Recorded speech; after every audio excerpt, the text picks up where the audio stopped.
In the heart of ancient Rome, where laws were carved in stone and power flowed through bloodlines, there existed a group of women who could command kings, and yet could be condemned without a voice.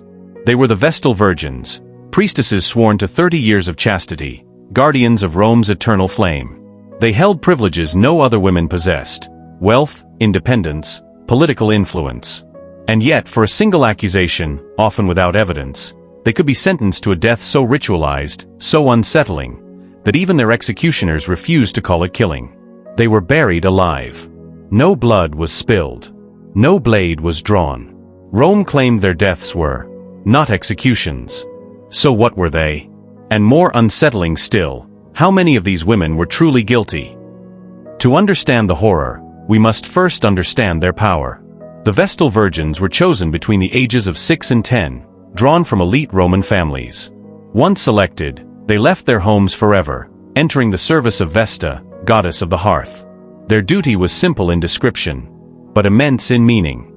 They tended the sacred flame in the temple of Vesta, a fire believed to embody the very life of Rome itself. If the flame went out, it was not merely an accident. It was an omen, a sign that the gods had withdrawn their protection. The consequences could be catastrophic. These women were not ordinary priestesses. They lived outside the authority of fathers and husbands. They could own property, write wills, and even pardon condemned prisoners with a single word. In a society where women had little autonomy, the Vestals stood apart, respected, feared, and politically significant. But their power came with a condition that was absolute. They must remain virgins. Not simply in body, but in symbolic purity. Their chastity represented Rome's moral integrity. To violate it was not just a personal crime. It was treason against the state, and an offense against the gods. Sound design, tension rising, whispers, distant crowd murmurs. When a Vestal was accused of breaking her vow, the consequences were swift and chillingly formal. Unlike most trials in Rome, these proceedings were overseen by the Pontifex Maximus, the chief priest of Rome. Not a jury. Not a public court. A religious authority. Evidence, as we understand it today, was often secondary. Accusations could arise from rumor, political tension, or even coincidence. A famine, a military defeat, a natural disaster, these events demanded explanation. And the Vestals were convenient symbols. If Rome suffered, perhaps its sacred purity had been compromised. Perhaps one of its guardians had failed, or sinned. And so, suspicion could become accusation. Accusation could become. The method of execution is one of the most disturbing rituals in Roman history.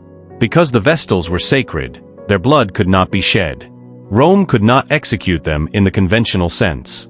Instead, they constructed a small underground chamber near the Colline Gate. Inside, they placed a bed, a lamp, a small amount of food, bread, water, milk, enough to preserve the illusion. The condemned Vestal was dressed in funeral attire and led through the city in silence. No one spoke. No one wept. The streets were lined with citizens, watching, but forbidden to intervene. At the chamber, she descended a ladder. And once she was inside, the entrance was sealed. Rome told itself that it had not killed her. It had simply left her to the will of the gods. One of the most troubling episodes occurred in 114 BCE. 3 Vestal Virgins, Marcia, Licinia, and Emilia, were accused of unchastity. At first, they were tried and acquitted. But the story did not end there. A second investigation was launched, this time under intense political pressure. Rome was facing instability, military concerns, and internal unrest. The need for divine reassurance was urgent. This time, the verdict changed. All 3 were found guilty. All 3 were condemned. Why? Ancient sources are fragmented. Some accounts suggest genuine suspicion. Others hint at political maneuvering, powerful men seeking influence, using religion as a tool. There are contradictions. Why were they acquitted initially? What new evidence emerged? Or was there any evidence at all? Historians still debate whether these trials reflect justice, or something far more calculated. The mystery of the Vestal trials lies not just in their brutality, but in their ambiguity. Why were these women accused? And why do so many cases appear suspicious? Let's examine the possibilities. It is also possible, perhaps uncomfortable to consider, that some Vestals did break their vows.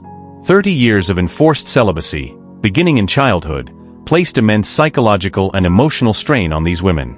Relationships may have formed. Secrets may have been kept. But even here, the question remains. Were the punishments proportionate? And were the investigations fair?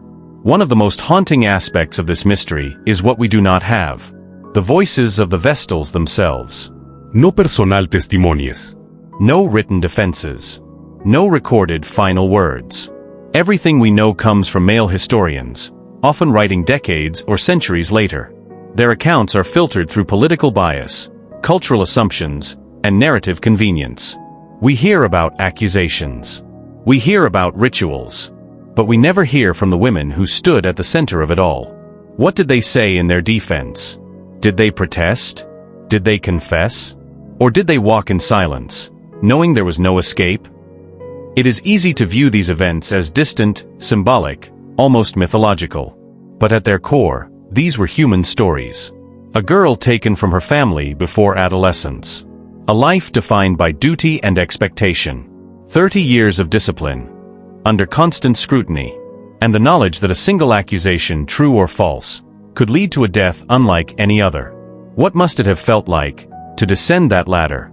To hear the stone ceiling above? To sit in darkness, with only a lamp and the slow realization of what awaited? These are questions history cannot answer. But they are questions we cannot ignore. The trials of the Vestal Virgins were not isolated incidents. They shaped Roman society in profound ways. They reinforced the connection between religion and state power, demonstrating how spiritual authority could justify extreme actions. They reflected the fragility of public confidence. When Rome faltered, it turned inward, seeking purity through punishment. And they exposed a paradox at the heart of Roman culture. A society that elevated certain women to positions of immense respect, while simultaneously subjecting them to absolute control. The Vestals were symbols of Rome's greatness. But they were also its most vulnerable instruments. So what is the true story behind the trials of the Vestal Virgins? Were they guardians who failed in their sacred duty? Victims of political manipulation? Scapegoats for a society struggling to explain its misfortunes? Or something even more complex, a convergence of belief, fear, and power, where truth itself became secondary? The historical record offers fragments, contradictions, and silence. And in that silence, the mystery endures. Today, we look back on these rituals with horror and disbelief. But they force us to confront uncomfortable questions about justice, authority, and the stories societies tell themselves to justify their actions. How often has fear shaped judgment? How often have individuals been sacrificed, not for truth, but for stability?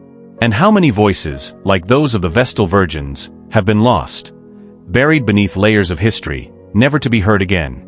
Long pause. Somewhere beneath ancient soil, beneath the ruins of a vanished empire, there may still lie the remains of those chambers. Silent, sealed, unanswered. And perhaps the most haunting question of all is this. Were the Vestal Virgins condemned for what they did?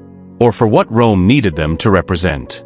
Please, if you find this documentary entertaining, consider subscribing for more historical deep dives like this.